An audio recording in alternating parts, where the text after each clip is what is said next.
Do I wish I'd done it sooner? Yes and no, but I think I needed to. I was still in love with London and needed to fall out of love with it. It's a very difficult place to leave. I just started asking myself the question of what would have made me happier today. And that was when I started to realize that, like, could I have been happier today? And if so, what would it have been that made me happier? And that's when I started to realize that, well, I'd have been happier if I'd have had time to go for a walk, or if I'd had time to actually stop and cook dinner, and those were the sorts of things that made me start to realize for real that, I needed to have a slower pace for where I was in my life at the time.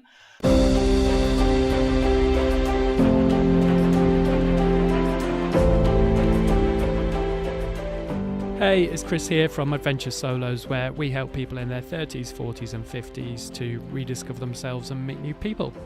I'm co-host Nat, and this week we speak to Chris's sister about her journey through life and her particularly big life-changing decision to leave London and seek a different lifestyle in the countryside.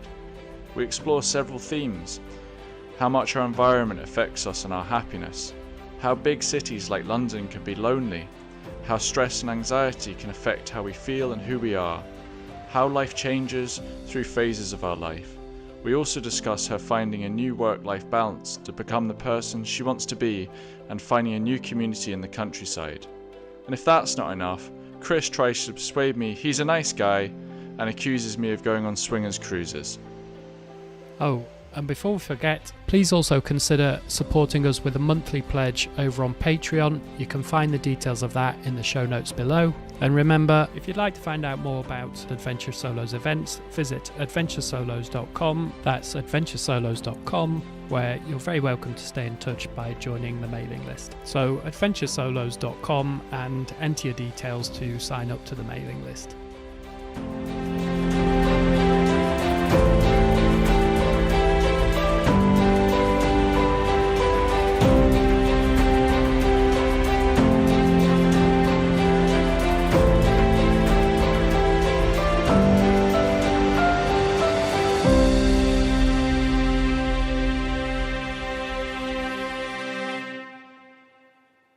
Well, I'm Chris. Nat, hopefully people have listened to a few of our episodes now. And so this is my sister Gemma. And I've got two sisters, so this is my little one. And Gemma, you have been on the Windermere weekend event. I think that's the only one you've been on so far. Was that kind of 18 months ago? Part of the Three Peaks, but didn't quite get all the way around and stopped to help Mum with the beverages instead. But yeah. That's a good point. So on the Yorkshire Three Peaks event, I rope my mum in, who kindly does sort of after each peak, she kind of does a refuel stop. So she meets us and she has a table out with tea and coffee and snacks and stuff. And so you've helped her 2 or 3 years now, haven't you? But 1 year you joined us for the first peak and then stopped with my mum and went for lunch with her between sort of the second and third peaks. That was while I was still living in London, actually. But yeah, I came on the Windermere weekend, which was great. Really enjoyed it. Met some really nice people. That was a Windermere weekend where we did the gill climbing, which wasn't... Gill scramble, yeah. Gill scrambling, which wasn't planned. We couldn't go for the walk and we did that instead, and it was really good. Yeah, we swapped things around because it was a bit windy, so they didn't want to take us out on that lake that day, so we switched things around. We did get out on the lake the day after, but that day, yeah, we ended up basically sacrificing the walk. Anyway, we switched it up and we did the gill scramble. And then just to do introductions, I mean, I've known Nat, we were saying before, for about best part of 15 years, but you've never met, have you? Don't think so. No. So yeah, this will be interesting to hear. That's quite good actually, because maybe I can ask some of the questions that Chris should probably know the answer to, being your brother. But yeah, interested to hear about your life and your story. Yeah, sorry, I never finished that intro, did I? I got sidetracked. So yeah, we're here to talk about leaving London. I'll try not to focus on myself too much. I did that about 5 years ago, but you did it a year ago. So you'd been in London for a lot longer. And I guess we're here to hear a little bit about you. We normally, at this point, just ask people to introduce themselves, actually, and put them in the hot seat. So do you fancy doing that? Yeah, I moved a year and a week ago now, up north from down in London. I'd lived down there for about 15 years, maybe 16. So it's quite a long time, huge amount of my adult life. I'd gone to uni up in Edinburgh and I did a degree in jewellery. So yes, you can get a degree in jewellery and it's 4 years long. And I moved down to London initially. Is that the art college, or where was that done? Yeah, yeah. So a lot of places do offer jewelry courses now, but when I wanted to do it all those years ago, there was only two places that offered it, which was Central St Martin's in London and Edinburgh College of Art. And actually, I visited both because I didn't know which one I wanted to go to. And I went down to London and really loved the buzz of it. But when I went into the art college at Central St Martin's, I walked in to visit and there was one girl sitting in the studio with a little dog underneath her desk and there were no tutors around or anything. And I asked where the tutors were and they were all off at the time. Might get some people in trouble here, but hopefully not, off working on their own things. And she said they would be back later. Whereas when I went up to Edinburgh, I walked in, everybody was sat at their desks, the whole studio was full, there was a really good buzz. And there was a lady called Dorothy Hogg, who actually sadly passed away earlier this year, who was the head of the course at the time. And she just came straight up to me, like, you know, embraced me, took me around, showed me everything, just made me feel really welcome. So that kind of just sealed the decision for me, really. And yeah, so I moved to Edinburgh, was up there doing the degree. And then trying to start a career in creative industry, I guess the best place to be is London.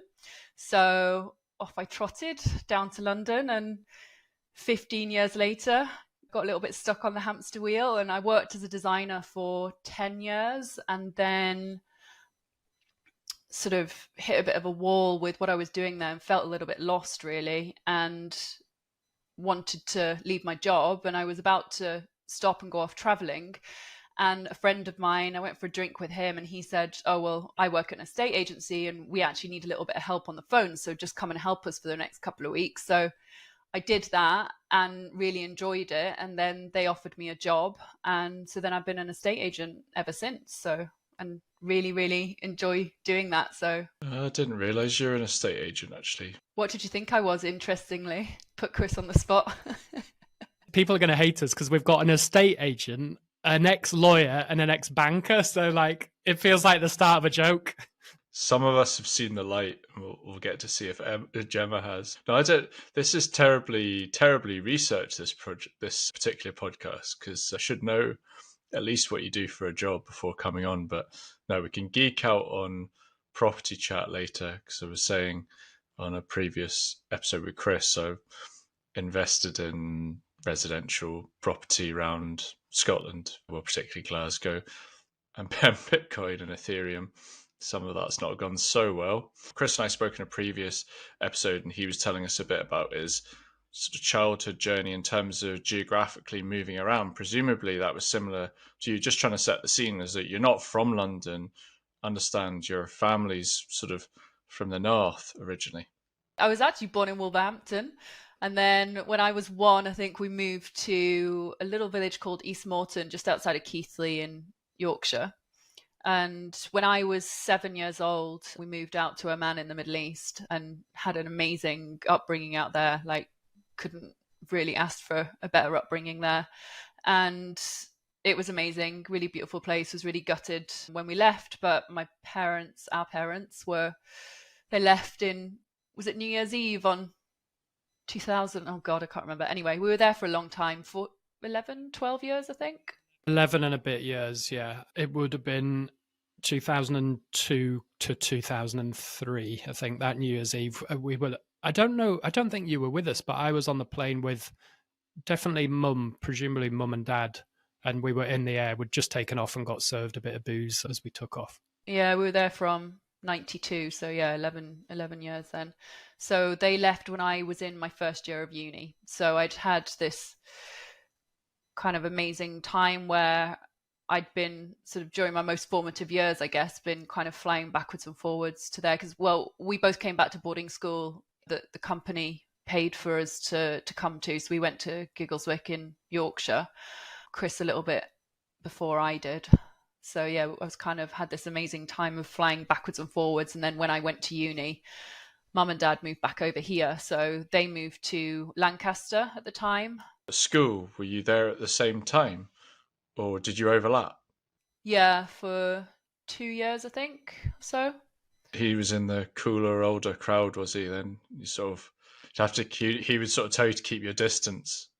well, actually, when I first got there, I remember on my first night he came down to visit me, and he brought Parker, one of Chris's friends who was also at the school that had also been in Oman, so I already knew, and they came down to see me on my first night just to check that I was all right and I'd settled in okay. And I was like, yeah, it's all good. I'm settled in. And then Chris was like, right, well, don't speak to me for the next 3 weeks. And I walked off. I guess it was a bit of tough love of, find your own feet. If you've got any problems, then I'm not here for you. How do you feel about that, exactly Chris, now? I don't know. I think people remember different things in different ways, don't they? I do remember actually going down. I thought, yeah, probably Richard was there, or Parker, as you say. There was, I feel there might have been a few more of us, but maybe I was wrong. But yeah, I do remember, I can't remember what the building was called, but sort of pretty much waving at you outside of it. So yeah. I did some brotherly duties. If I did, apparently shed them after that. But no, he was great. Like, if ever I needed anything, I knew he was there. So it was nice that we overlapped. He had a bit of a reputation with some of the teachers that I had to overturn for myself, but You've got a middle sister, did you say? And so was she there at the same time?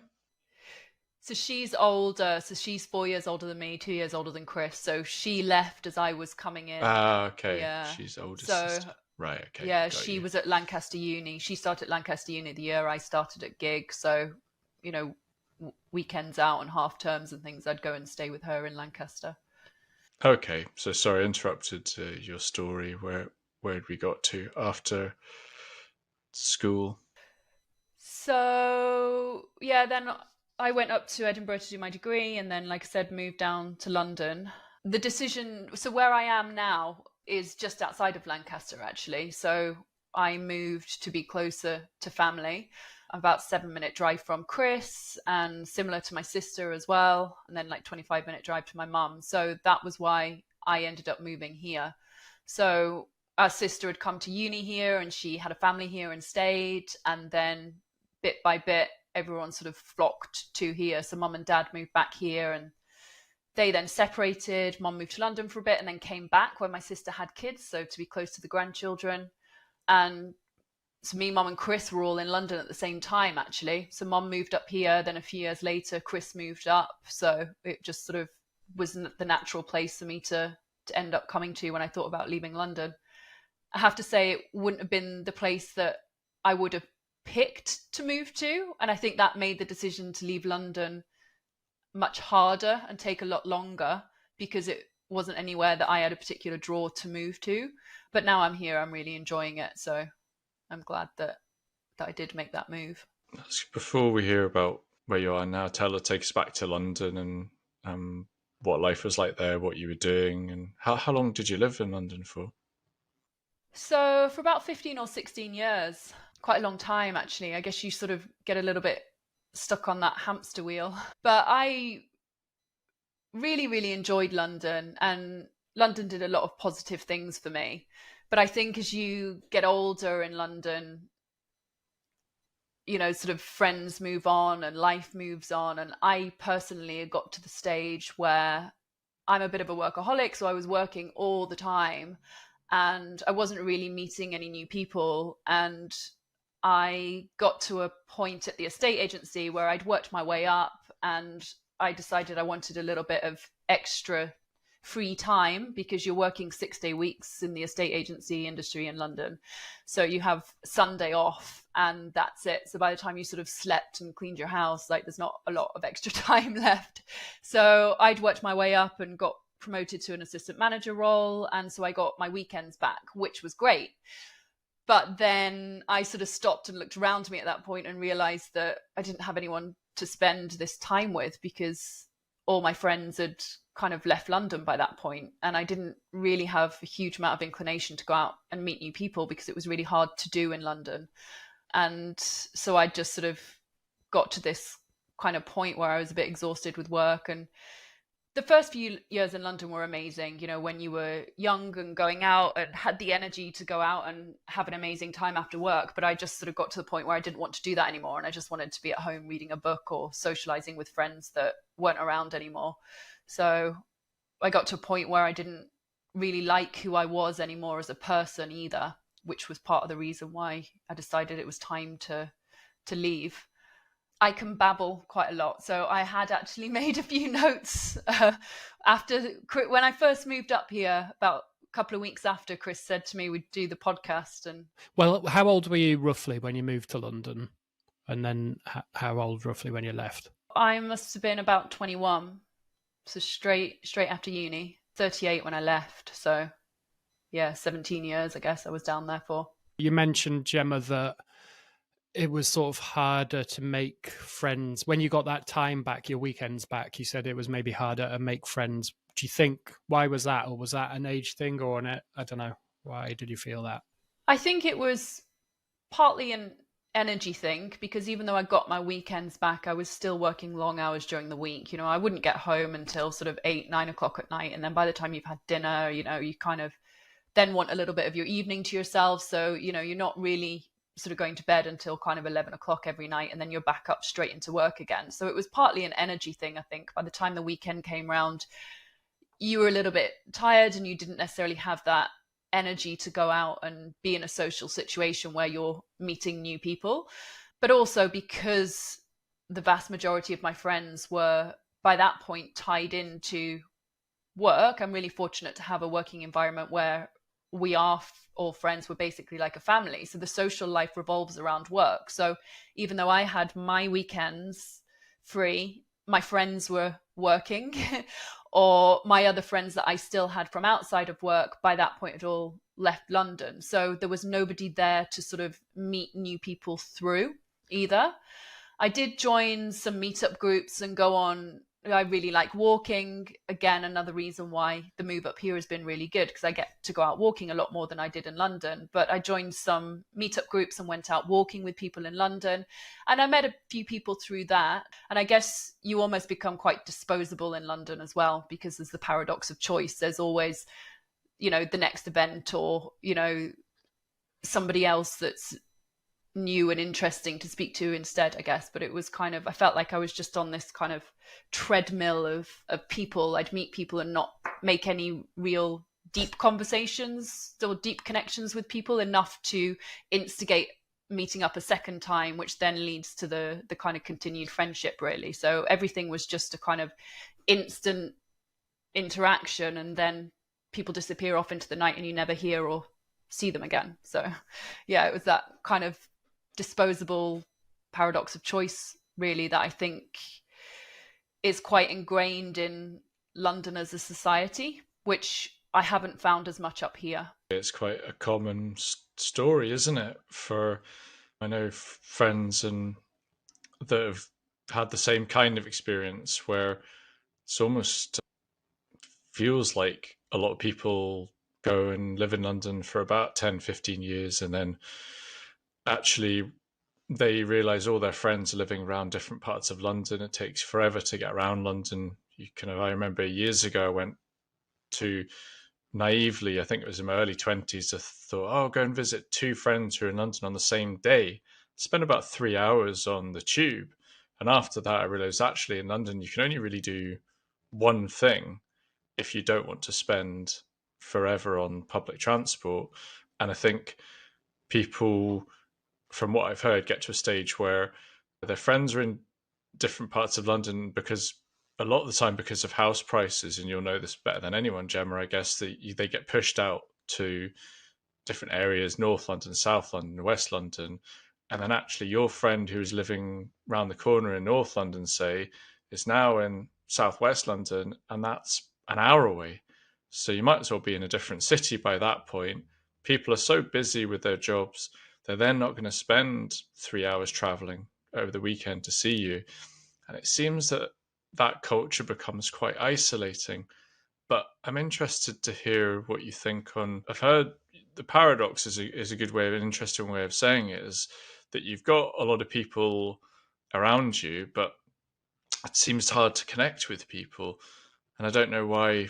I don't know why that would be the case. Is that just like you say, because you've got so much choice that actually you don't really need to you don't need to seek a meaningful connection, because you can just disappear into the night, and you'll never see them again. Whereas if you live in a small community, like you sounds like you do now, you kind of have to get on with people. Maybe you have to try a bit harder. And if I don't know, if you're not friendly and you don't make an effort, then actually there might be a bit of, well, that gets around the village or whatnot. And do you know what I mean? There's a bit more of that kind of aspect to it. Yeah, 100%. And I think what you say about, just disappearing off into the night is really true. And yeah, people feel like they don't necessarily need one another in London. I feel like as well, people are always suspicious of each other in London as well, because it is such a competitive environment. People don't really trust each other either. So that can be it's not the best footing to start off any kind of relationship, be it friendship or dating or business or whatever, on a sort of questioning foot, which I think happens quite a lot as well. But I'd got to the point actually where this is actually coming from my notes from earlier, so I'm sorry that we're on a video, but I am actually going to read from my notes because this actually touches onto all of that. Like, I had reached a point where I didn't really like myself anymore, and I found that I'm quite an organized person, and I would lose patience with people either in the car driving to work or in work itself, people that weren't organized enough or were causing me some sort of hassle. And so I was getting frustrated and feeling like I had quite a short fuse and a short temper, and I didn't understand why I was in the situation that I was in. I was just kind of angry at the world, really. And I think a lot of people in big cities perhaps get to the point where they feel like that, but we're all human, and our reaction is just a response of and a product of the environment that we're in. So you might think, God, they were a bit mean, but they've become like that as a result of the environment that they're in, and that environment can always be changed. But when people are born, it's not like the midwife stops and goes, oh, hang on a sec, this is a nice one, this is a mean one. Like, we become conditioned by the environment that we're living in and the environment that we put ourselves in, and I guess the stress that we put ourselves under as well. So we all sort of start from that blank canvas. But I think in London particularly, people don't necessarily have the time to kind of stop and think and digest information that's coming into you from the world around you. And so you sort of end up feeling a little bit overwhelmed at times. And, if you're trying to get to work and there's, people elbowing you out the way here and there, you're kind of every day you're having this overload of information and people's responses to each other coming in. And I don't think people have enough time to sort of stop and think about how they're interacting with each other. And people end up frustrated and perhaps a little bit kind of overwhelmed, and sort of end up losing themselves within all of that hustle and bustle that's going on. And I think that can get quite frustrating. I guess it's the same for anyone anyone anywhere who's got a busy life. Like, maybe it's part of what contributes. Like, I've got friends who are parents, and they say that they feel like they perhaps lost themselves a little bit in that parenthood, as much as they love being parents. So I guess, again, it sort of, any environment that you're in where you're maybe not having much time for yourself, you end up feeling a little bit maybe overwhelmed, losing confidence in yourself, losing touch with who you are as a person. And I think that after a prolonged period of time can actually start to have quite an effect on you as a person and who you are. And I felt like that was sort of happening with me. Like, I didn't really recognize who I was anymore, and I didn't really like the way that I was responding to the people around me. If there was one single point where you had to pick out that was like, that's, watershed moment where you think, I don't like the way I've responded to that, or you mentioned I didn't like the person I'd become. Was there a single moment, or can you think of one where you thought, this isn't right now? It was in work actually, and one of my colleagues we were getting ready for a Saturday. Well, the team were getting ready for a Saturday of viewings, and Saturday of viewings has to be run like a military operation. So everything is prepared on a Friday afternoon because you don't have time to go into the office on a Saturday, and you have to organize key swaps, and your diary has to run like this military operation, because if your diary is running behind, you miss a key swap with your colleague, and then their diary runs behind, and then they miss a key swap with someone else, and it has this huge knock-on effect. So you have to be super organized. And one of my colleagues had gone out for the afternoon and taken a set of keys that somebody else in the office needed for the following day. And the other person was running around like a headless chicken trying to find this set of keys, and nobody could contact the person who had them, and everyone in the office was getting really stressed and coming to me as the manager. And the person who had the keys, and it caused this bit of mayhem in the office. It doesn't sound like a huge deal, but it was causing stress. And that person walked back into the office, and I just went absolutely crazy at them in front of everybody. And I just stopped and I just thought, God, I'm a dick. Like, I just, like, it was just not, I just didn't respond very well. And I guess that was the sort of moment where I stopped and thought, yeah, I don't like who I am anymore. And that, was just, that starts to affect everybody then. And then it's a bit hard or weird to hear you say some of that, because obviously we're brother and sister, so we don't really talk. Maybe it's good that Nat gets. That's why I'm here. Yeah, exactly.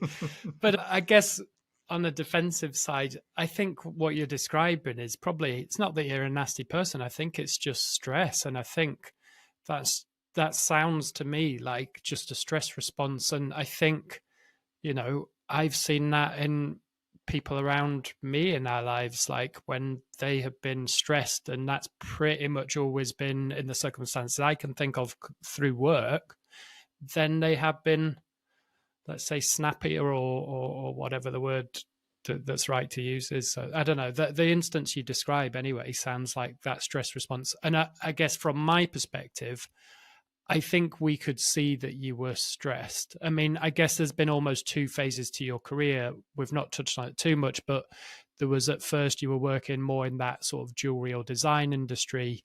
And then, as you say, you had this transition to the estate agent. And what were they, roughly sort of 7 or 8 years each, something like that, or not? Yeah. For probably pretty much the second half of that sort of first career you had, I think we all saw the stress and saw it was getting to you and sort of wanted you to have a change. But obviously that's got to come from you. And I think that ultimately ended up you becoming the estate agent. And then I think, well, from my perspective anyway, I think I saw you were getting stressed and sort of bogged down and perhaps not as enjoying London as much as you would before. And yeah, that I think I can see, I think since you moved up, that maybe life feels a little less stressful for you.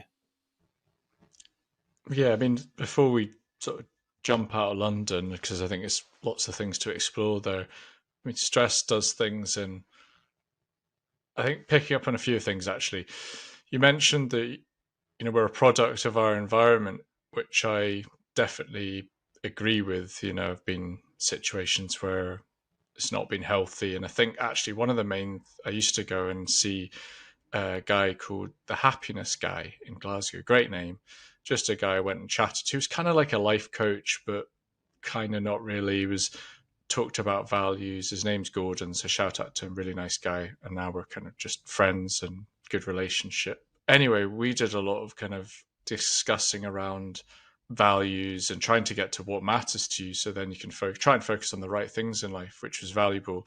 But what he would always, not always, but he focused on quite a lot was environment.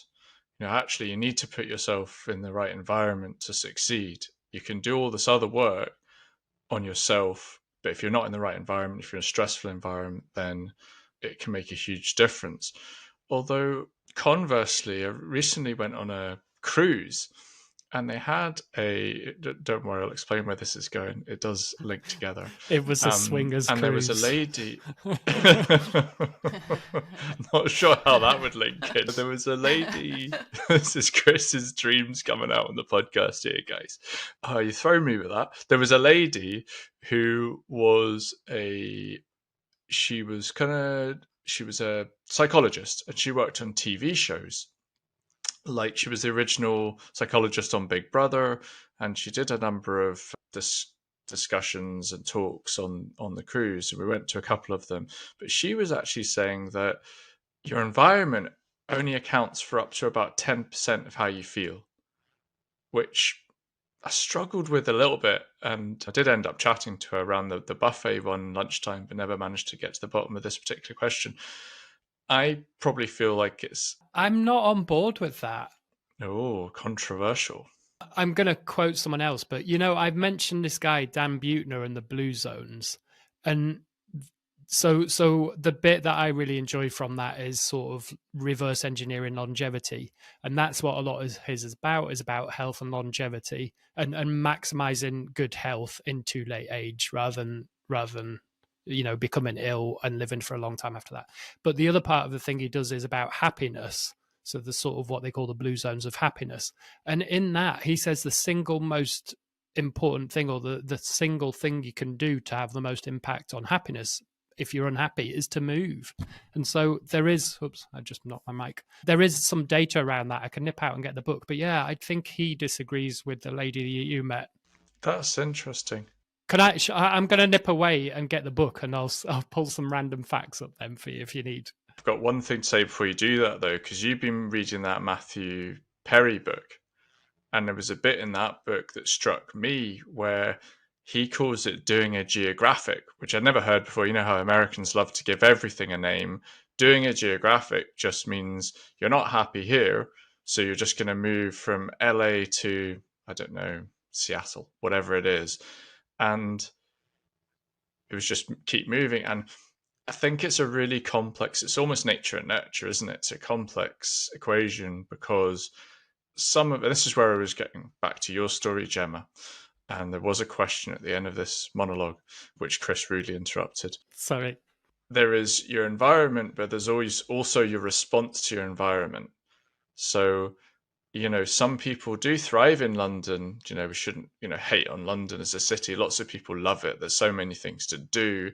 If, particularly, I think if you have got the energy to go out there and do things, and you can, some people really do find a community there. You think of shows like EastEnders, that kind of was trying to portray a very close-knit community within, and maybe different because they're all, born, well, not all, most are born and bred there. But where I'm going with this is, I guess you've got your environment, but you've also got your reaction to the environment. I wondered, have you had a chance to reflect on that? To a certain extent, I suppose some of it is like, who are you as a person? How did you react to the stress in the environment and London as a whole? And some people it probably suits, and some people it just probably doesn't. Yeah, I think I just need to rewind a little bit as well, because I did have, an amazing community around me in London, and in the early years, and I did, really thrive in London.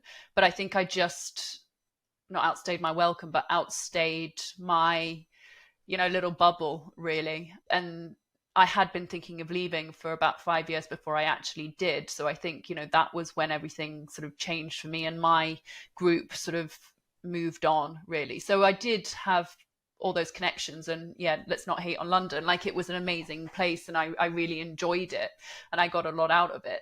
But I think going back to this environment and how you respond to it, I think you also have to take responsibility for how you are responding to your environment as well. Like, the company that I work for are amazing, and the environment that we have generally in an office is fantastic, and it is like being in a family.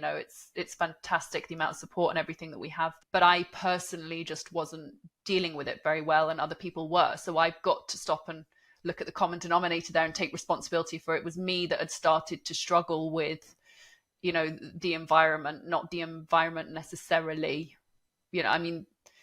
what I'd saying about the stressful environment was as much like the constant amount of information coming in when I was in London. I personally just needed to stop and take a bit of a step back. I guess, who am I? It's a very good question. I guess the things that I value and the things that feed into happiness for me is doing those more wholesome things that I didn't necessarily have time to do in London, like just taking life slower, like going out for a walk, and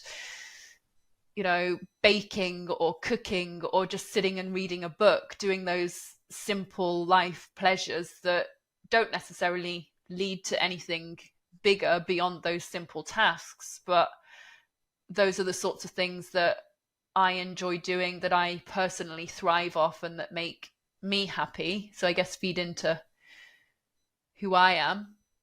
And those were the things that I was missing a lot in London. So therefore, I then started to lose who I was. I guess fundamentally, and this is the next stage for me, is I am fundamentally a creative person, and I don't really do any of those creative things anymore. And that's something that I would like to get back into doing. That's kind of, next stage for me once I'm more settled up here, I think. I think that's quite a common thing, I guess, is that actually within our society, we're looking for, a steady job and a certain amount of comfort. And part of that's finances and having a good job. And that forces us into that kind of, often forces us into that kind of right brain type environment where you described earlier, which probably, I mean, can you get much further away from creativity by doing real estate?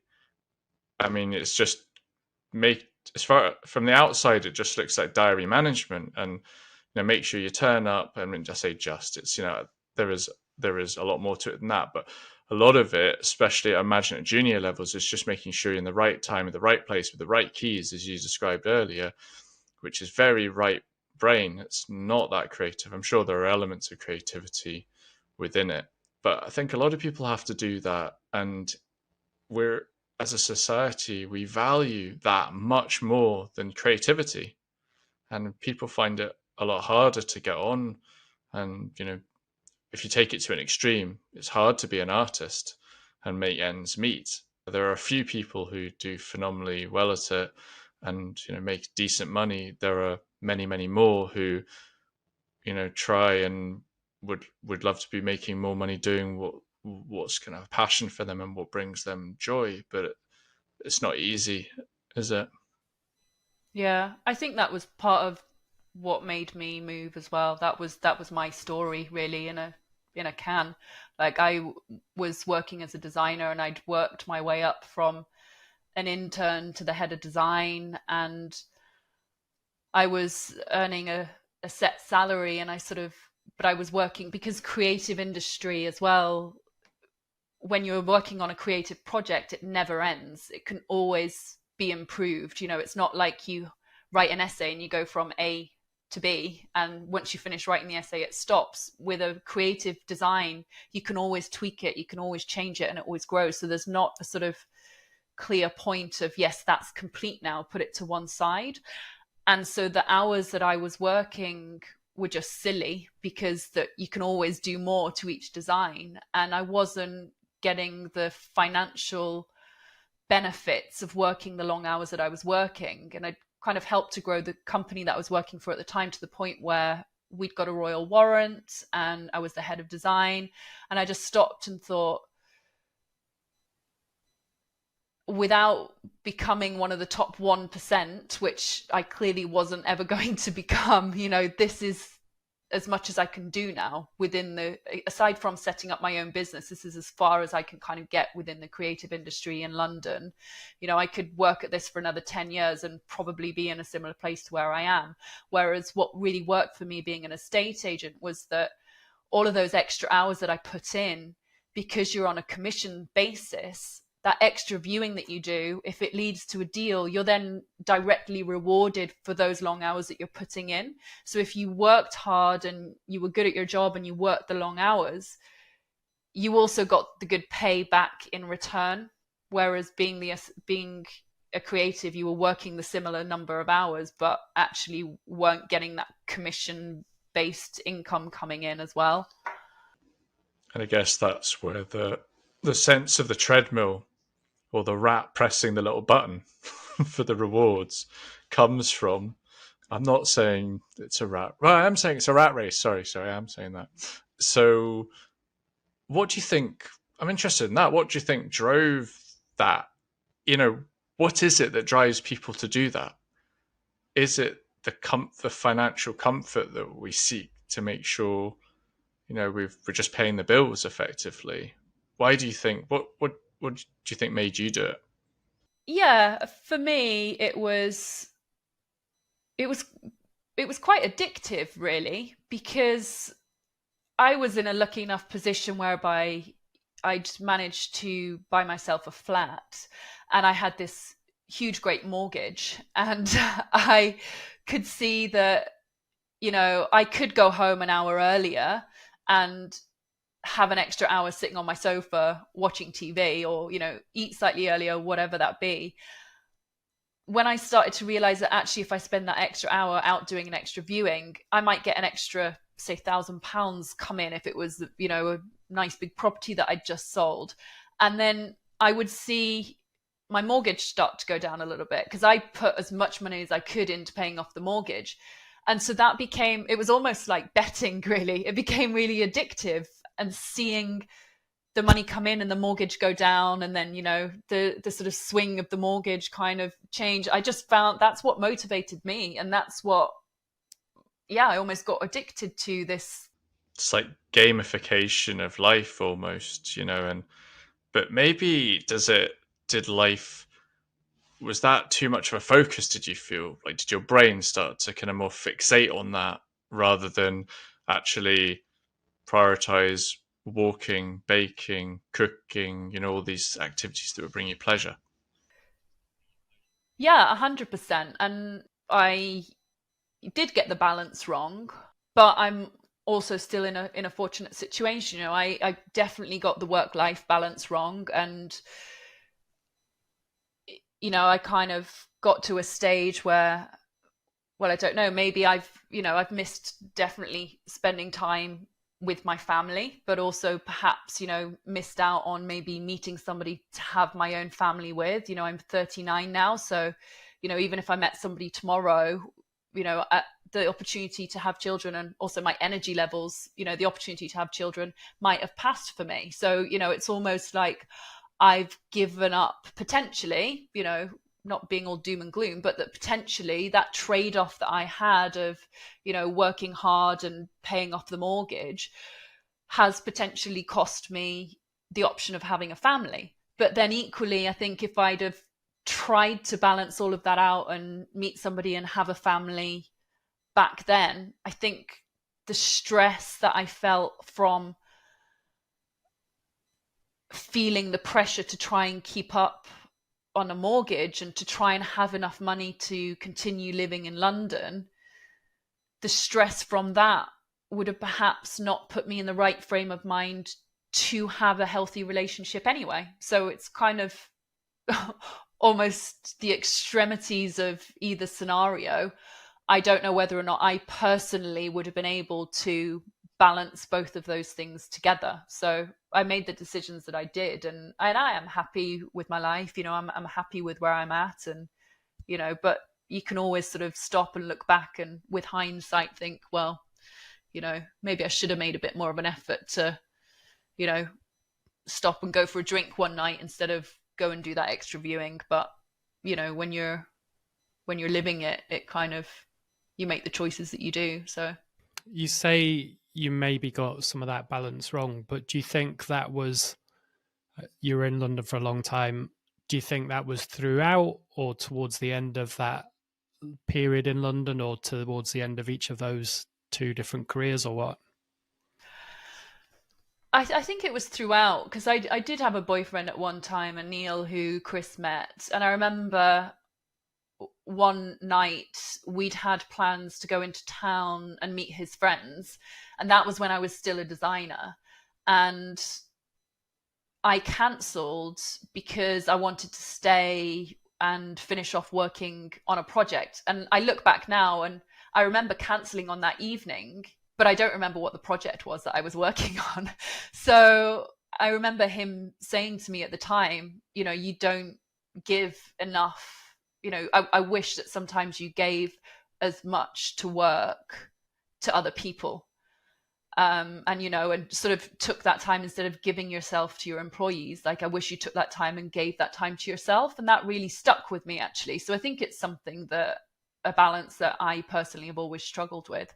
But I'm a perfectionist, and I've always kind of put that pressure on myself. I don't know if you remember, Chris, when we were kids, but I used to spend hours doing my homework, and there was no need for me to sort of sit in my bedroom, you know, making sure all those lines were perfect, kind of thing. So I think that's just something that is just fundamentally maybe part of my personality, but I need to direct more towards other areas of my life.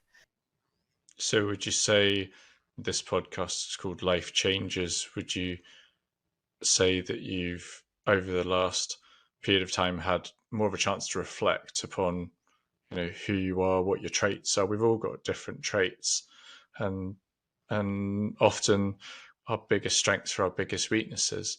So would you say you've had a chance to more reflect on that, and a chance to reflect on kind of your life so far, as it were, over the last sort of 12 months since you've moved? Yeah, I do. And I feel like it has been a really reflective period. And I feel like there's still a lot of kind of positive growth ahead for me personally, that I've just sort of taken the last year to really assess all of that stuff, which I never really had time to stop and think about any of these things when I was in London, which I think is why people do get stuck on that hamster wheel, because you don't have that time to just stop and reflect. So this year has been really great for me to just stop and do that. And in fact, a lot of the things that I'm saying to you tonight are things that I've kind of thought myself, but haven't really actually said aloud yet. It's kind of things that are just kind of coming to reality and realization for me now as well. But I was really fortunate that the company that I work for have been really, really supportive, and are the ones that have really helped me in this move and this change, I think. So I essentially went from being, it's very difficult to, when you're an estate agent working in London, to live up north. So obviously all the properties are down in London, and I'm up here. So my role had to change quite drastically. So I went from working as the assistant sales manager right down to the admin girl.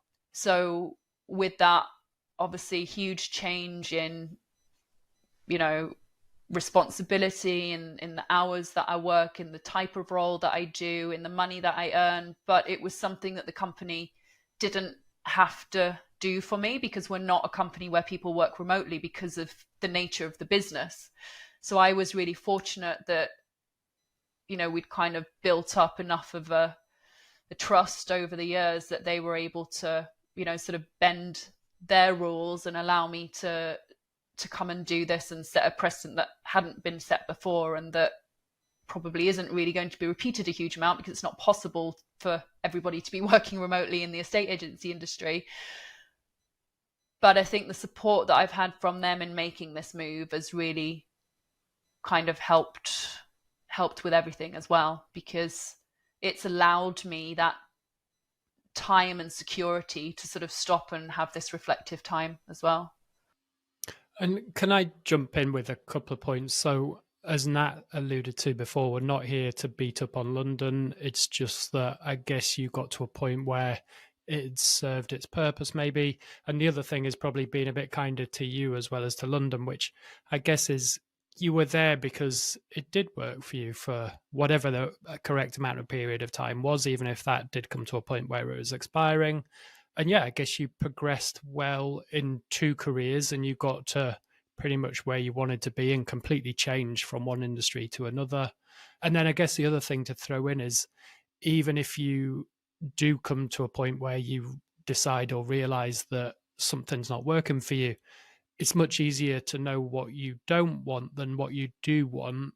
And so sometimes that change can be difficult. And then I guess also conscious that I guess you were making those decisions by yourself. Like, you know, you don't necessarily have someone else or another, you know, a partner or necessarily many people that have been living in London and moved up to a village kind of almost in the sticks. It is a bit of a radical change. So it's a bit of a brave step to take as well.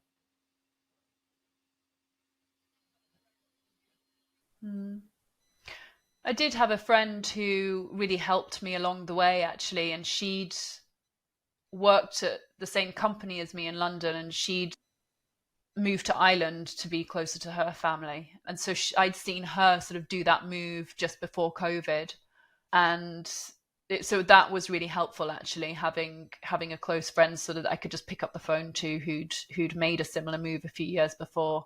And it was actually, I think, seeing her make that move that gave me a bit more confidence in making that move myself as well. Yeah, tell us a bit more about that decision-making process. About 5 years ago was when I first started thinking about it. And then I thought, well, I'm not ready to do it yet, So you're a decisive person then? Yeah. I thought I wasn't ready to do it then, so I thought about doing it in a two-stage process, and I tried to buy a buy-to-let up here with a view to renting it out so that I could try and up my income shorter term so that I could feel financially comfortable enough to then make the move and hopefully try and keep a property in London and rent that out, which would mean that, you know, I'd be super comfortable all round, but it was just too much of a stretch. And so that was sort of what I was trying to do for the first year or so of that decision making. And then I realized that that probably wasn't going to be feasible and decided instead to just stay focused on being in London for another year, just to build up a little bit more money behind me to help me make the move, I guess. And then COVID happened, and as everybody's lives just sort of paused for a little while, and then I just got sort of stuck back into the hamster wheel, really. And for us, the market was super busy straight after COVID in the area that we worked in, so just didn't have time to breathe at all. And I just kind of got back onto that hamster wheel, like I say. And it was only when I changed my role, which was just about a year before I moved up and changed it to the role where I got my weekends back, that I really started to sit down and have the time to really put things into place. So I sat down and made spreadsheets of, you know, financially, could I afford to make the move? And I made spreadsheets of everything, you know, what's the benefits of being in London? What's the benefits of being outside of London? And then ultimately, I was on the phone to the friend who'd moved over to Ireland, and she said, well, I can't talk about this with you anymore. And she said, you know, in the nicest possible way, you know, we've gone over this for the last 5 years, you know, you're either going to do it or you're not going to do it. Let's stop talking about it. And she was right. Probably takes someone like that to just say that, doesn't it? Because probably, I'm sure I've done that, and I've got friends who've done that, and eventually just have to tell them, like, you are basically doing this to yourself. So, and someone has to say that before you actually think, oh crap, they're probably right. I just have to, whether it's a fear I've got to overcome or indecision I've got to overcome or something, someone needs to do that. Yeah, exactly. So yeah, it was kind of a bit of a ripping the bandage off moment for me, really. I guess it was do I wish I'd done it sooner?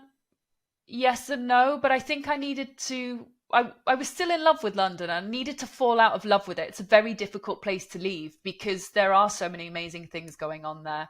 And I continually, over, you know, a course of a few months, I just started asking myself the question of what would have made me happier today. And that was when I started to realize that, you know, like, could I have been happier today? And if so, what would it have been that made me happier? And that's when I started to realize that, well, I'd have been happier if I'd have had time to go for a walk, or if I'd had time to actually stop and cook dinner, and those were the sorts of things that made me start to realize for real that, you know, I needed to have a slower pace for where I was. And I thought the other side of my brain, I guess the devil on the shoulder was kind of saying, well, just another year again, which is always the thing, just another year, just another couple of months, just another year. And I think that is the difficult thing that kept sucking me back in. And eventually I just stopped and I thought, well, for me personally, I was in a fortunate enough situation where I owned my own house, well, my own flat, and I had a good stable job. And I just thought, if I stay in London for another year, what difference is that going to make in my life? It's not going to make me a multimillionaire.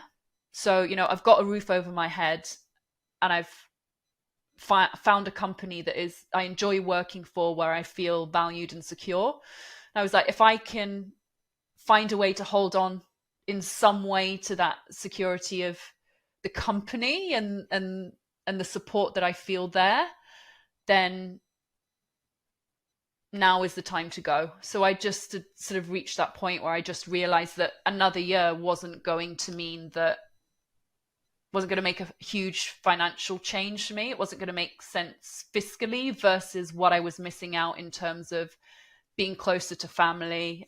We have 2 young nieces who are, you know, it just sort of got to the point where I thought, well, if I wait another year, I'll be 40 before I'm moving, you know, which seems psychologically a bit of a barrier.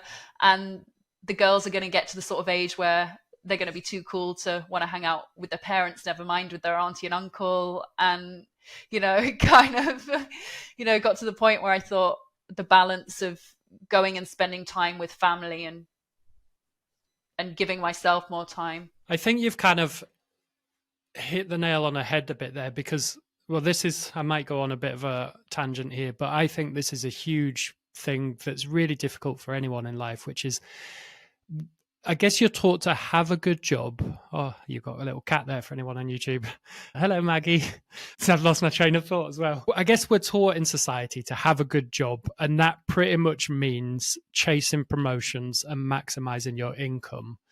And it's really difficult, I think, to get to the point where you make that decision that the choice you are making for the first time is not about maximizing income. And okay, sure, I appreciate you changed career partway through, so maybe that wasn't necessarily completely the first time, but to actually step away and say there's more important things in life than money, or trading my time for money or whatever, it's a really tough thing to do. And, you know, maybe a lot of people don't get there, but yeah, you have to just take that slightly more holistic view. And then this brings me on to Jim Carrey, and I'll probably reference this in a few episodes, Nat, but Jim Carrey does this fantastic clip. I'll put a link below to it, actually. And he's been interviewed, and he says, I'm not planning, he's like, I'm retiring. And the interviewer's like surprised and sort of says, are you joking? And he says, no, my intention is to retire. He's like, okay, if the perfect script comes along that I feel I can really add value to, then I'm not saying never. But he says, I am enough. He's like, I have done enough. I have enough. And it's a really, really good clip. It's quite heartfelt. And I do think he comes across as really genuine. And I think that's just it. Like, you get to a point where you're like, yeah, I could chase money and just do one more year and just earn this much more. And I was the same. I was earning good money in London and stepped away. Okay, I wasn't in love with London and never really had been the way that you were. I kind of felt it was a little bit overrated. So I'll try not to beat up on London too much. But yeah, I think it's hard to do that. And yeah, you just have to take that brave pill and say enough is enough. And now I need to do something for me. Something that Chris had said to me around the same time that my friend said she couldn't talk to me about the move anymore. And Chris said, I remember sitting out in my garden on the phone to Chris, and he said, when you get to your deathbed and you turn and look back, it's not going to be the job and work, it's going to be the time that you didn't spend with family. And that actually really resonated with me. And that was actually the following day I went and put my flat on the market. Wow.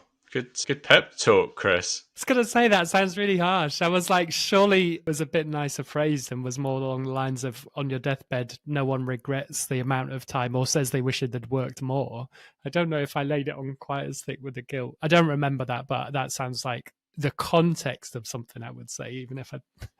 Didn't we just say the same thing? Yeah, exactly. Chris is trying to make him sound like a nice guy, you know. We all know you're a nice guy, Chris. I'm sure you said it in a very nice way. So exactly. That's my point. Thanks. Exactly. We'll move on then. Thanks. He did. It's a fond memory. It's a good memory.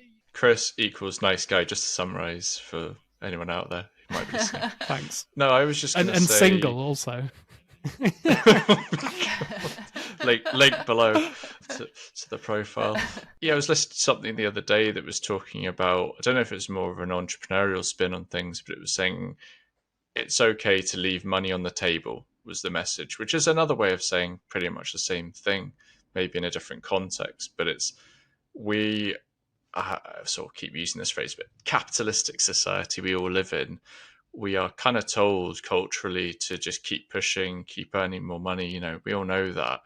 But actually, it's one thing knowing it and another thing kind of breaking out of that and doing something about it and being brave and prioritizing other things. So I think this was more talking about, you know, you don't always have to, like Jim Carrey, he left money on the table. He could have done more films and he just decided that wasn't the right thing for him. That's a really nice way of putting it. I think I'll remember that. Like, it's okay to leave money on the table. That sums it up quite nicely. You don't always have to take everything. And then I guess just in terms of the story then, Gemma, I feel like slightly we've been beaten up on you and London, which wasn't the intention. But why don't we flip it to how's the last year been? What has happened? How do you feel? How are you spending your time? Tell us some of the nice stuff. It's been really good. It's been really refreshing. It's been really nice to spend more time with everybody in the family, you know, Chris included. We have an evening where we all go to our mum's and we all have dinner together. Those are really important sort of touch-ins, really, that I've really enjoyed, that I was completely missing out on before. Yeah, and if mum ever listens to this, like, you know, we want to spend time with the coffin dodgers while we can. They'll love that. She's spitting in my dinner next week. Sorry, I'll stop interrupting. No, don't worry.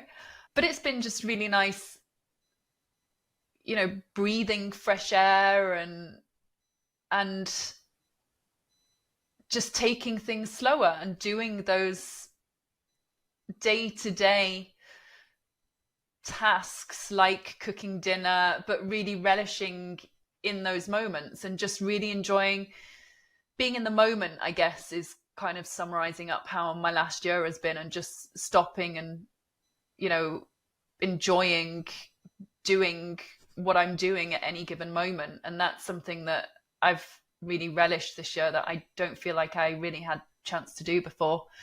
And meeting new people. So there's a pub just down the road here that I go to every Friday night as well, and just sit and hang out with the locals and catch up with them. And I remember the first night that I went in, I walked in and there was just faced with this sort of sea of grey hair, and everybody stopped. The place just went quiet and everyone just stopped and turned and stared at me. They plonked me down in the middle of them all and made me feel so welcome. And I just sat there and had this amazing night, just sort of laughing and joking with this group of blokes that were aged sort of 70 to 90. And now they're some of my closest friends. And it's not sort of what I'd envisaged, you know, and the types of friends that I'd envisaged meeting when I moved up here, but I wouldn't change it for the world. And it's amazing. And it's just really wholesome and kind of, you know, feed your soul, really, doing those little things. So I just have these little routines. So the touching with the family, the touching on a Friday with the guys at the pub, and just doing those little bits. And then in between, you know, every morning before work, I go out for a half-hour walk, which I never would have done in London. And just, I think, getting out into the fresh air and having a bit of a morning to myself before my working day starts has been a huge change as well for me, and something that I really enjoy. I try and go out lunchtime for a walk as well. So yeah, just getting a lot more outdoor time, not even necessarily doing anything strenuous, but just going for a little walk has just makes a huge difference to your day, really. So it's just been an overall improved quality of life for me. And I'm really enjoying living in a village where, like what we were saying earlier, you do have to kind of give the time to stop and get to know people. Like just before I came on the call, for example, some people that I've seen around in the village but not really spoken to just knocked on the door and gave me a little leaflet to say that they're having a jingle and mingle on Christmas Eve, and did I want to go round to their house and have mince pies and wine with them. And that's just something that never would have happened in my lifestyle before, and something that is just really, I think just being welcomed into the village and being able to spend more time with family have just been huge improvements for me. I've got a question for you, Gemma. When you're in London, I mean, you mentioned taking you back here, and this will, I'm aware, maybe sort of come across a bit negative on this call, so sorry about that. I think this will come back to a positive point. But did you feel lonely in London? Yes and no. I mean, I'm quite happy in my own company, so there were times when I felt lonely, but I had some great people around me at work.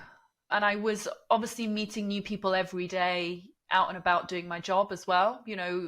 New people wanting valuations or new people wanting viewings. You meet new people every single day in that way. So your job was actually quite a good way of communicating with people as well, all around with your colleagues and customers. So although you might not be spending time out with your job as much as maybe you would have liked with friends and family, actually it sounds like you get quite a lot of communication, which is important in the job.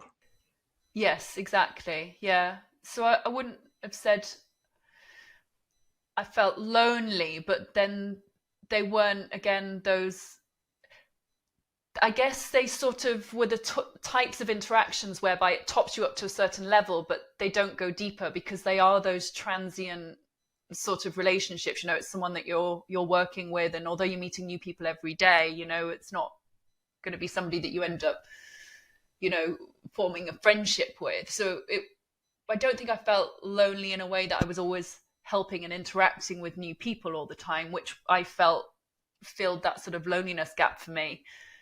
But I guess I got to the point where my sort of deeper, I guess I was lonely in a way that I didn't have my deeper friendships around me anymore. So I guess lonely in my soul rather than on the face of it, if that makes sense.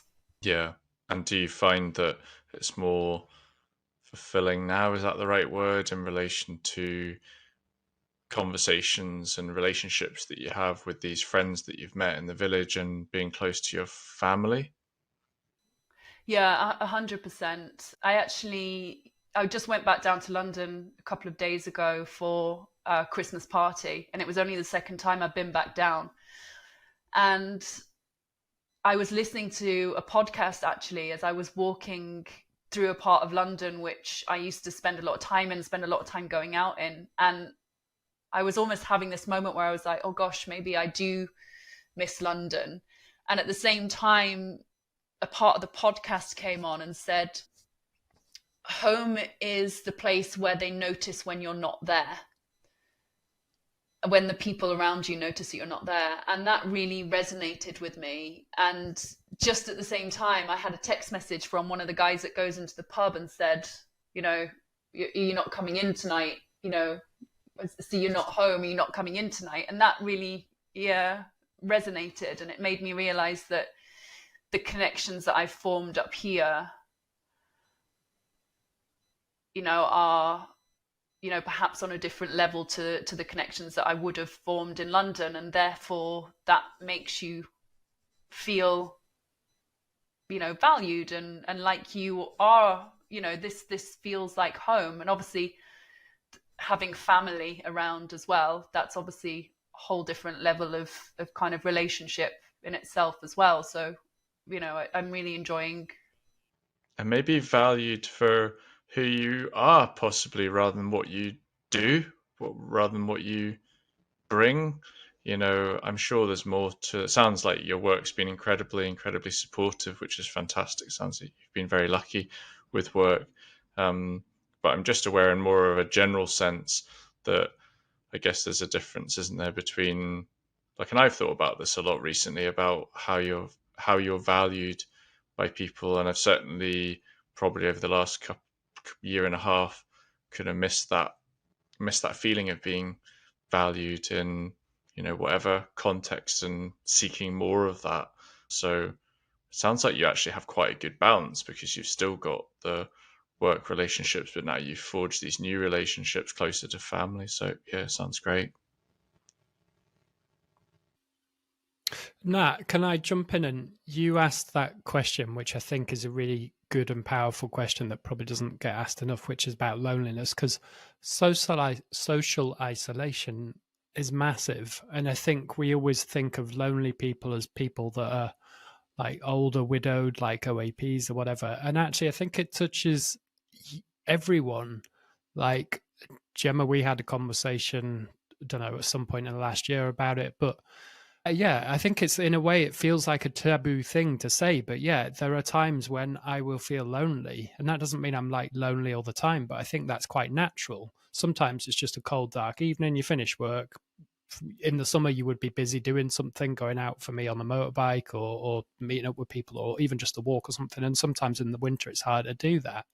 So I guess I'm answering the question slightly. I did leave London, if that helps, but I think it's an important subject that you bring up. I think you could feel lonely in London, or you could feel lonely not in London. But I think, or what I see for you, Gemma, that's really changed in the last year is that you have community now. So maybe you will still feel lonely at points. Maybe you did in London, but you have that depth of community, particularly, as you say, in the village. It's nice that we're up here as well. But I guess that's just a deeper, I feel that's what's probably hard to create in London. Or maybe you can have community.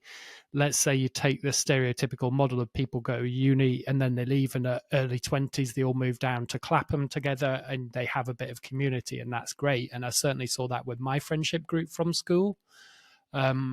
But yeah, to actually build community when you're older is maybe a little bit trickier in London, where it's slightly more of a young person's game, perhaps. And I feel that's what I see you've really benefited from in the last year. Community. That was my thoughts anyway. But Nat, I thought it was a great question. There was an element as well of where I'd sort of got to the point where every Monday morning in work, we used to have a meeting, and we'd all get together, and just before it, we'd all be talking, saying, what did you do this weekend? What did you do this weekend? And everybody, was like, oh, I went to this club, and I, went to this restaurant and did all this. And, I would be sitting there saying, well, I, cleaned my flat and read a book. And people would be a bit like, oh, poor you, that's really sad. And I'd be like, well, actually, I had a great weekend. I had a really nice time, and I'd really enjoyed just sitting reading a book and doing my chores. And it was kind of frowned upon, like maybe it wasn't, maybe I just felt like it was frowned upon, that I almost felt pitied that I wasn't in a relationship and I was on my own and I didn't have many friends around me, and I really relished the time doing those simple things, but I felt like other people were looking down on me. And it was kind of, whereas up here, if you say to someone, they say, what did you do the weekend? And you said, oh, I sat and read a book and, went for a walk. They're like, oh, that sounds amazing. I did that too. And it's kind of, that sort of, in London, I guess, because there is so much to do and there's all this amazing stuff on your doorstep, if you're not out doing it, it's almost like, well, why aren't you? Is there a problem? Whereas up here, it's much more acceptable to do those more wholesome things that I enjoyed doing as well. And I think that was part of what made me realize that actually maybe it was time for me to to move. Have you picked up any hobbies, or have you doing anything completely different that you weren't expecting to do, apart from spending time in the pub with 70 to 90-year-old men? Not yet, but I'm in the process of looking at buying a kiln and a pottery wheel to start making pottery. So yeah, that's the next step. Yeah. Yes, my fiance Saskia was talking about that the other day, but she's the kind of person that will go to anything and then she'll be totally inspired. And she'll be, I want to do that. I'm going to do that. Okay. So we went to you can see the picture behind me here, went to the Lord of the Rings experience here in New Zealand kind of yesterday, tour and things. And there was a woman who had a passion for making these weird and wonderful creatures. And Saskia was like, oh, I want to do that. That looks great. I want to do that. So it's another thing to add to the list of amazing, weird and wacky and creative hobbies that there are out there. But I think sometimes it's just great to pick something up new and just kind of, it opens your brain up, doesn't it? It makes it work in a different way. I'd also say, in a way, although you've been here for a year, well, 2 points to throw in that have just sprung to mind, actually. One is it's still, in a way, slightly early days because you're still looking to buy a property and you sort of got a certain way. So that's, I guess, occupied a bit of time and you're not fully settled. And then the other thing, which is a completely random thing that just came to mind, you said to me back in October, so just a couple of months ago, that you missed London for the first time. Do you remember what the context for that was? So it had been my birthday, and me and my neighbour here had decided to go out into Lancaster. And it was the first time that I was actually going out down here, like not just going to the local pub. It was the first time I was going out somewhere where there was going to be like bars and nightclubs. And the two of us tottled up into Lancaster and it was dead. It was just, there was nobody around whatsoever. I think we just timed it wrong. There'd been a festival on the week before, and then there was a big festival going on the week after as well. And I think we just got our weeks wrong, and it was, last week of the month. So I think everyone was probably skint, and we went up and we had dinner, and we were like some of the only people in the restaurant. And then we went to a cocktail bar, and again we were like the only people in, and then we went somewhere else, and in the end we ended up getting back and getting into our car and looping and just driving around Lancaster looking for where the people were, because there was just nobody here. Did you have Dr. Dre on the CD player and the windows down? And we ended up coming back to the village and just trying to go back to the local pub, but they'd closed as well. And it was just this total disaster of an evening that I'd been like really gearing up for and really looking forward to. And incidentally, she then went out in Lancaster again a couple of weekends later and said it was packed, and she had this amazing weekend. So I think we just timed it wrong. But yeah, I think the one thing that I have struggled with up here is going out, because the village that I live in is quite, you'd have to drive to go anywhere really, and the whole taxis don't really bring people back to the village where I am. So I think that's the one thing that I've missed, is going out. But again, I never used to do it when I was in London really anymore anyway. So I think if I can just go down to London every so often for a night out, then I've got the best balance really. You have to try Kendal. I've had a few nights out there recently. Yeah, and I'm sure Lancaster on another night. Like I have heard really good things about Lancaster too, but we don't have Uber up north yet. We do have roads. We don't. I can't get pizza delivered to my door either, that was a difficult thing. So I started using my freezer since I've moved up here. I can buy pizzas and leave them in my freezer. But yeah, in London I had a supermarket at the end of my road, so I never bought food. I never had food in. I just buy as you go.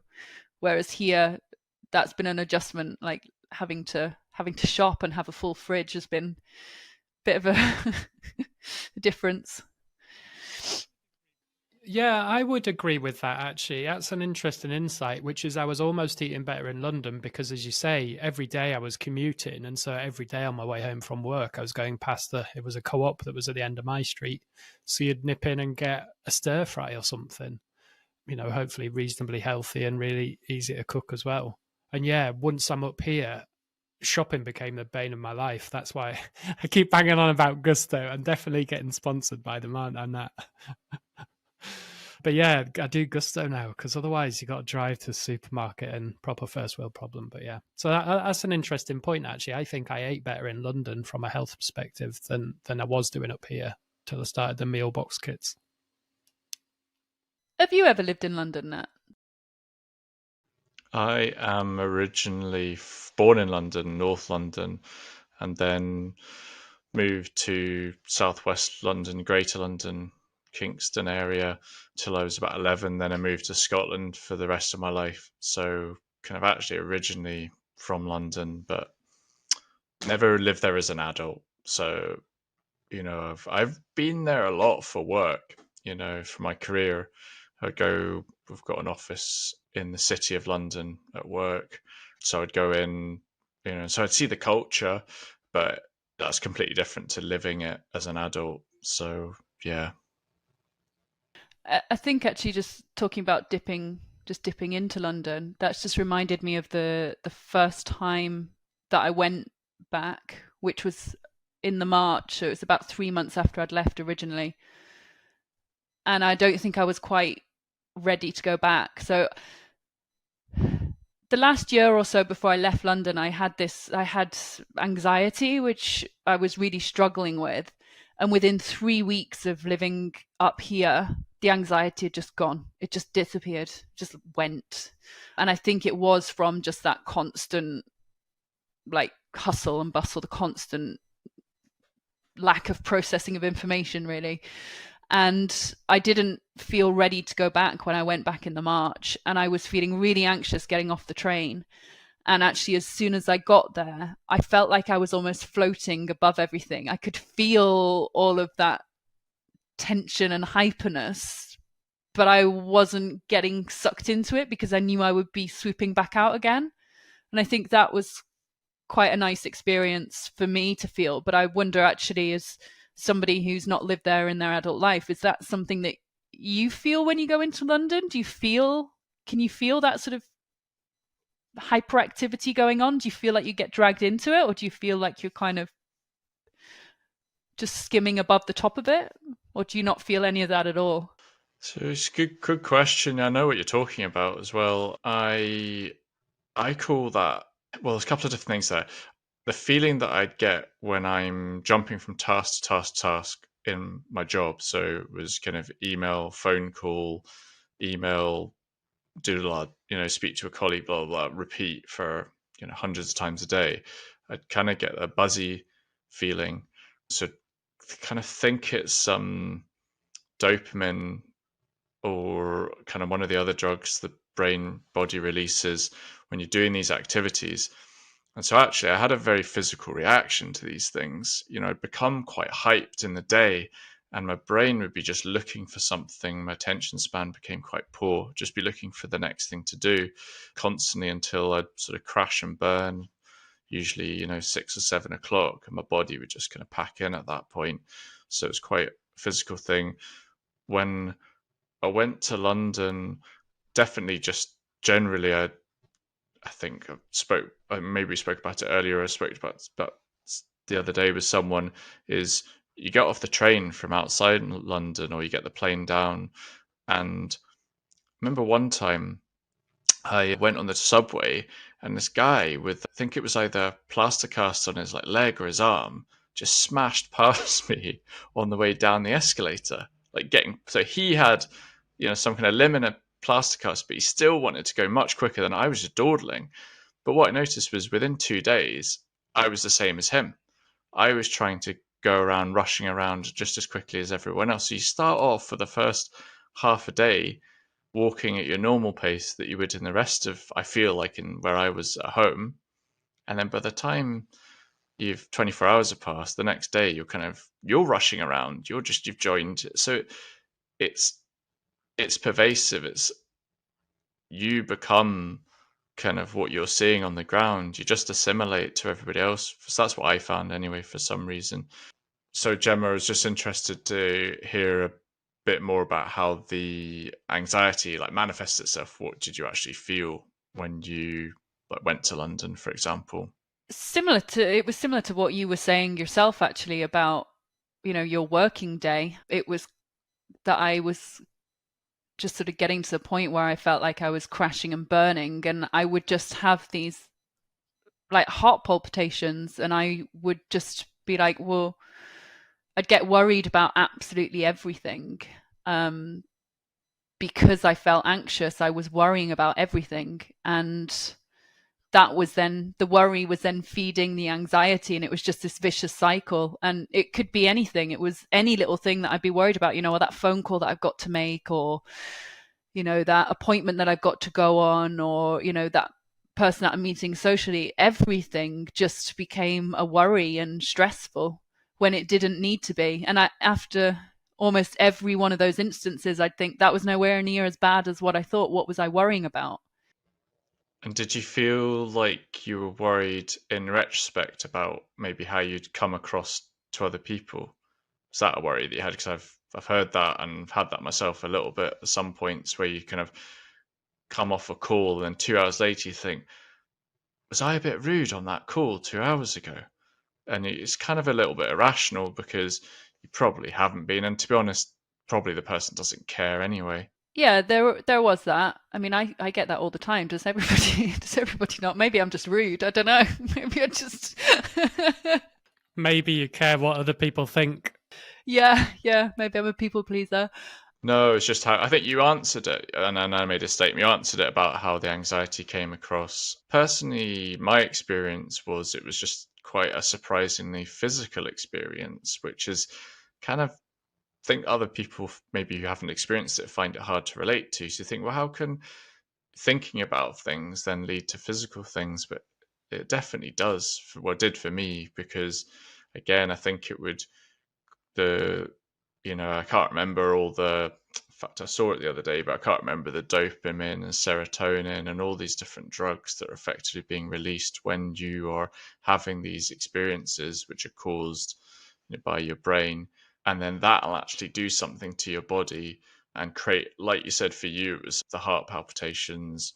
For me, I had like a heavy. I describe it as like a heavy chest, like a kind of get that sensation, but people just get varying degrees of it. But I definitely can empathize with your experience of it's sort of never seemed as bad as it. Your brain would think about all these ways that it often actually. I'm kind of rambling here, but often those things that we're worrying about, they're completely ill-defined. So actually, that's what someone taught me once, is to take what you're worried about. So let's say you have a general anxiety about going to meet my boss on Wednesday, whatever it is. That generalized anxiety will not be defined. So actually, and this is why talking to a friend helps, because if you go and speak to a friend and say, I'm a bit anxious about meeting my boss on Wednesday, and your friend goes, well, why? Then you have to say, oh, well, I'm worried because I didn't do this job as well as I could have last Thursday. And they say, oh, well, why not? And you start going through it. And because of the conversation, you define what your anxieties are. You then really rationalize them. So you're saying, you realize actually they've all got a rational explanation. It's not usually anywhere near as bad as you think it is. By the time you've had the conversation, the anxiety is pretty much gone. And someone taught me to do this without having to have the conversation. This kind of form of journaling, which is just, if you've got anxieties in your head, they're not defined, write them down, you challenge them. Is it true? The first question you ask yourself is it true? Is it true that you should be? Is it the right emotional response to be fearful or to be worried or whatever? So yeah, I haven't been doing that since I kind of stepped back from full-time work. Haven't really needed to do that as much, but I think having that high pressure job, having a lot of tasks to do in the day, creates that sense of stress, and then things kick out. So those things that shouldn't be making us anxious, they do make us anxious, etc. But I'll turn this into a question now. From your experience, I just think it's interesting that you said you used to do more of that and haven't had to since you changed your sort of surroundings and lifestyle and basically de-stressed rather than distressed. And that's exactly what Gemma was saying before, like 3 weeks, or was it 3 weeks or three weeks of moving up here, that kind of disappeared for you as well. But yeah, sorry, back to you, Nat. was that your experience, and did a bit of that come back, I suppose, when you went to London? Were you reminded of it? Or When I went back just this time now, there was a situation that I was worried and feeling anxious about. And I spoke to my mum about it, actually. And then when I got down to London, I was worried about nothing. And I said to mum, like, I don't know what I was worried about. I was worried about nothing. But I think I worked myself up into that state because psychologically I knew I was coming back to London. And I didn't know how I was going to respond to being back in London. So I had started fretting about every silly little thing that I didn't need to. But yeah, it was an old familiar feeling that came back, which I'd not really had since I've been up here. In fact, since I've been up here, I care a lot less about what other people think. And I think for me, that's a real positive. If you had one piece of advice for one and only listener, what would it be? Don't buy a car in December. why? When I moved up here, it was December, and obviously December's a heavy financial month anyway, and then I decided to buy a car. So then my car tax, my MOT, the service, everything happens in December, and that would be my advice. But no. That's the most practical piece of advice I think we've ever. We're trying to be deep and meaningful, Gemma. Come on. You have to get onto monthly payments instead of doing this whole year up front. Like, stop being financially responsible. And I think it would just be the whole nothing is forever. You know, it's never going to be the right time. So make the move, and if you don't like it, you can always go back. Life changes. If you don't like the change, you can rechange it. Well, thank you very much for joining us. Thanks for having me on. Yeah, thanks. Good to hear the story. And I think Chris and I, when we spoke a bit about our life stories, we found it was a little bit like a therapy session. So I wouldn't be surprised if through the next few hours your brain's kind of running through, whatever you've said and whatever we've said. But that's just completely natural.